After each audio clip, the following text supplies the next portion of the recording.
Shalom, selamat pagi dan salam sejahtera buat kita dimanapun saat ini.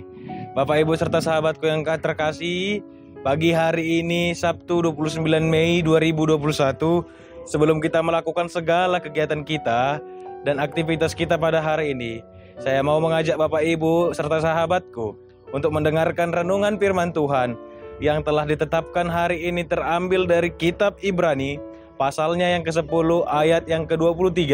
Beginilah bunyinya. Marilah kita teguh berpegang pada pengakuan tentang pengharapan kita, sebab Ia yang menjanjikannya setia. Di dalam bahasa Batak dikatakan, momosma tatio pengkirimon na tapar hatopoti, ai haposado na marbaga-baga hossa, ido yang gosana. Bapak Ibu serta sahabatku yang terkasih dalam Kristus Yesus, Tuhan tidak seperti manusia yang sulit dan bahkan sering ingkar janji.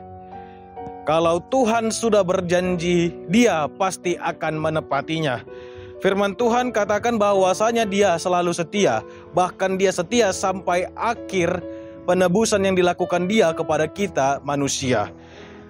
Bapak Ibu, jika hari ini kita sedang bertanya-tanya di dalam hati kita sendiri, apa yang selama ini kita harapkan dan tak kunjung tiba, bahkan situasinya dan keadaan terlihat semakin memburuk dan jauh dari apa yang kita harapkan, izinkan saya selalu untuk mengatakan pada kita untuk tetaplah di dalam Dia. Teguhlah di dalam pengharapan yang ada padanya, karena janji Tuhan tidak pernah gagal. Selama kita mau mengharapkan hal-hal yang dijanjikan oleh firman Tuhan, hal tersebut pasti akan terjadi di dalam hidup kita. Yang perlu hanya bersabar dan terus menaruh pengharapan kita kepada Dia. Jangan biarkan iblis mengalihkan perhatian dan pandangan kita dari akan janji setianya. Bapak Ibu, namun perlu juga yang saya ingatkan di sini, bahwa jika kita mengharapkan sesuatu yang tidak dijanjikan oleh firman Tuhan, hal tersebut mungkin tidak akan pernah kita terima. Yang selama ini mungkin kita dambakan tetapi tidak sesuai dengan firman Tuhan.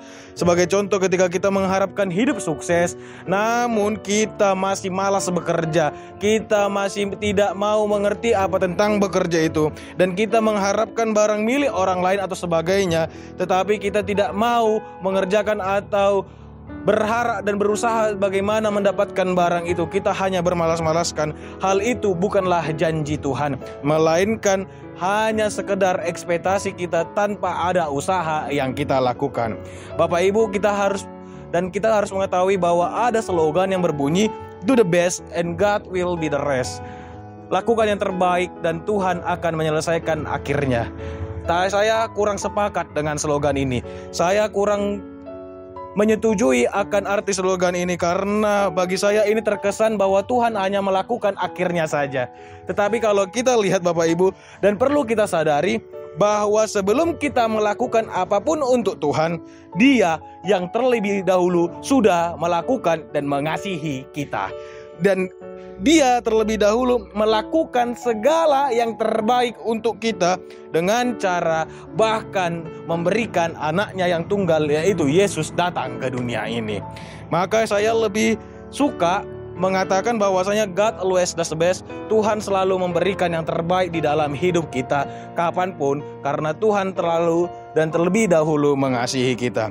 Maka berpegang adalah kata perintah untuk tidak melepaskan genggaman dari sesuatu yang terjamin kekuatannya. Pengharapan merupakan bagian terbesar yang harus kita harapkan dari iman. Pengharapan merupakan suatu bentuk tindakan atau perbuatan yang tidak berhenti dan selalu sabar menantikan janji yang kekal. Dalam hal ini janji itu jelas keberadaannya. Namun kapan datang dan kapan akan diterima belum tahu, hanya sesuai dengan apa yang diinginkan oleh Tuhan. Bahkan kalau kita bilang waktu Tuhanlah yang harus kita terima dan harus kita tunggu di dalam setiap kehidupan kita. Maka keteguhan dan pengakuan yang seperti inilah yang diinginkan oleh penulis surat Ibrani ini, supaya setiap umat Tuhan tidak hanya mendengar dan menyampaikan firman Tuhan, tetapi melakukannya juga. Ketika kecobaan mendatang, ketika masalah datang melanda, biarkanlah mulut kita terus bernyanyi, biarkanlah tangan kita terus memuji Dia, dan biarkanlah lutut kita terus tersungkur untuk menyembah Dia di dalam keadaan dan situasi apapun yang datang di dalam kehidupan kita. Sebab Yesus yang kita sembah tak pernah mengecewakan kita.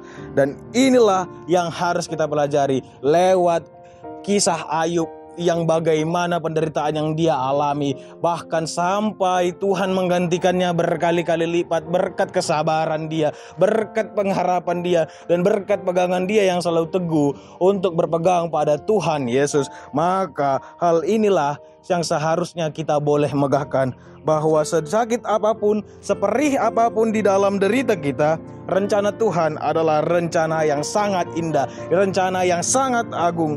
Dialah yang selalu menyediakan suatu rencana dan harapan yang indah ketika cobaan diizinkan Tuhan datang menimpa dan bertamu di dalam kehidupan kita. Karena itu, tetaplah dan selalulah untuk senantiasa berpegang teguh pada pengakuan kita kepada Tuhan kita. Demikian firman Tuhan pagi hari ini. Tuhan Yesus memberkati. Shalom.